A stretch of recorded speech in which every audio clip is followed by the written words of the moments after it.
কেশপুরের ছবি দেখাবো আপনাদের, যেখানে ফের বিক্ষোভে মুখে পড়লেন ঘাটালের বিজেপি প্রার্থী হিরণ চট্টোপাধ্যায় এবং সেখানে তার গাড়ির সামনে প্রায় ৫০ মানুষের জটলা। সেই ছবি দেখতে পাচ্ছেন এই মুহূর্তে। কিছুক্ষণ আগে এই কেশপুরে বিক্ষোভের মুখে পড়েছিলেন হিরণ চট্টোপাধ্যায়। পার্থপ্রতিম ঘোষ সরাসরি রয়েছেন আমাদের সঙ্গে, আমাদের প্রতিনিধি।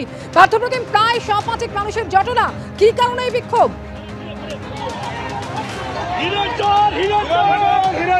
দেখো, প্রায় ৫০০ মানুষের ঘটনা এবং তারা কিন্তু একেবারে রাস্তার মধ্যে বসে পড়েছে।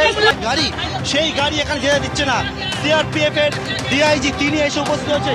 আমার সহকর্মী দীপ্তেন্দুর ক্যামেরা যে ছবি ধরা পড়ছে, এটা হচ্ছে কেশপুরের মুখবাসের এলাকায়। দেখতে পাচ্ছ রাস্তার ওপরে যখন হিরণ চট্টোপাধ্যায় তিনি যাচ্ছেন, গাছের ডাল ফেলা হয়েছে রাস্তায়। এইরকম ভাবে ডাল ফেলে কিন্তু একেবারে অবরুদ্ধ করে দেওয়া হয়েছে রাস্তা। দীপ্তেন্দুকে দেখাতে বলো ছবিটি, দেখতে পাচ্ছ যে গাছের গুড়ি ফেলে রাস্তা অবরোধ করেছেন এখানে যারা বিক্ষোভ দেখাচ্ছে তৃণমূল কর্মীরা।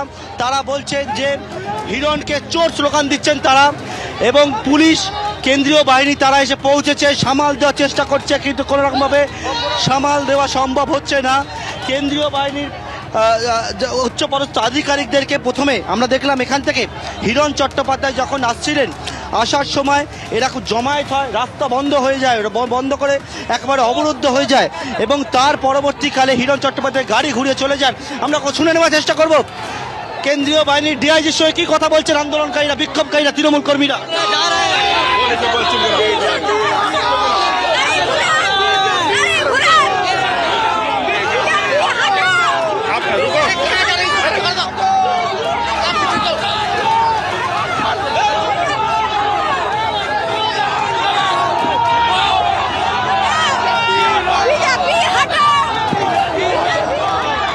একেবারে কোনো রকম ভাবে সামাল দেওয়া সম্ভব হচ্ছে না।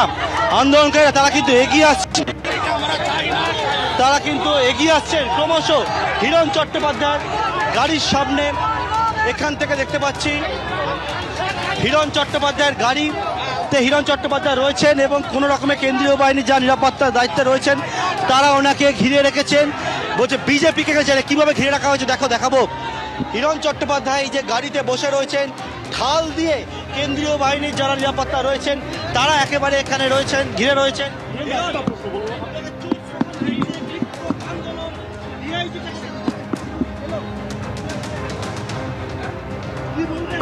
দেখে নিন, বাংলাকে পুরো পাকিস্তান বানিয়ে দিয়েছে এই মমতা ব্যানার্জি। পুরো কেশপুরকে পাকিস্তান বানিয়ে দিয়েছে মমতা ব্যানার্জি।